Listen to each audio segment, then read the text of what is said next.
The camera is the eyes of the scene, and what points towards it is what the viewer sees. These are the tips and tricks to using the camera in Blender 3.2. Resolution. Firstly is resolution. This is the number of pixels or dots that are shown on the render. The more pixels there are, the clearer or higher quality the image is, but the more storage and render time it will take. The main resolutions are 8K, 4K, 2K, Full HD and HD. Clipping planes. Sometimes you have parts of the scene that are far away and they often don't appear in the camera's render. This is because of clipping planes. It is sort of like a fog effect that can extend or be shortened in the viewport by clicking the arrow by the axis, view, clip end.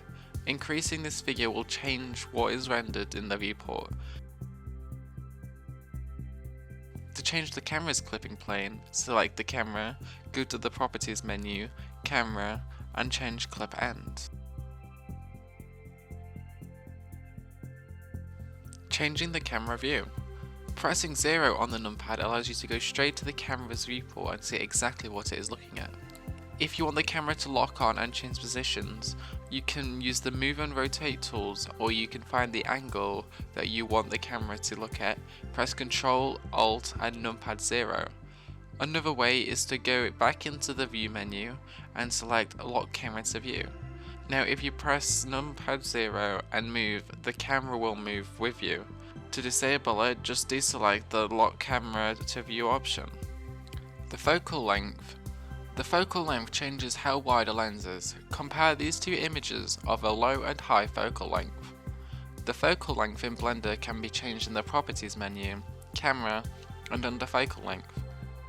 You can adjust the focal length for different scenes and scenarios to spice up the image. Changing the active camera. If you have more than one camera in a scene, it can be difficult to change which camera is active.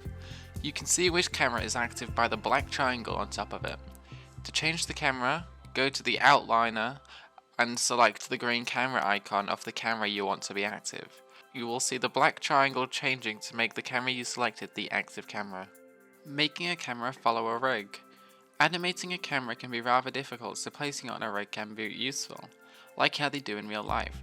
Firstly, you'll want to set all your values to 0 by selecting the camera and pressing Alt plus G and Alt plus R. Then rotate the X by 90 degrees. Next, press Shift plus A, curves, add Bezier circle and scale it up by pressing S. Add an empty to the scene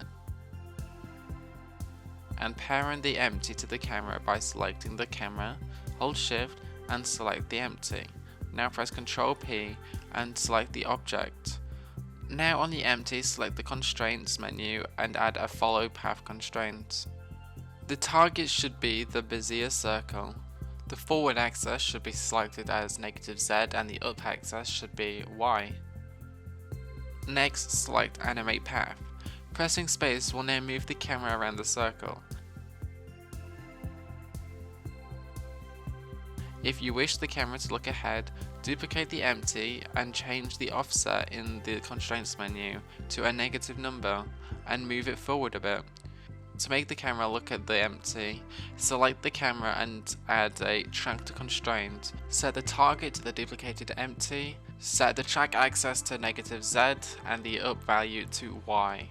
Now press space and the camera will track the empty as it turns around the circle.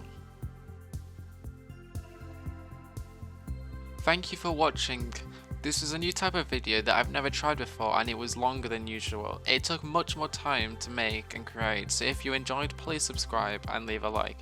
If you want more videos like this, leave a comment below letting me know.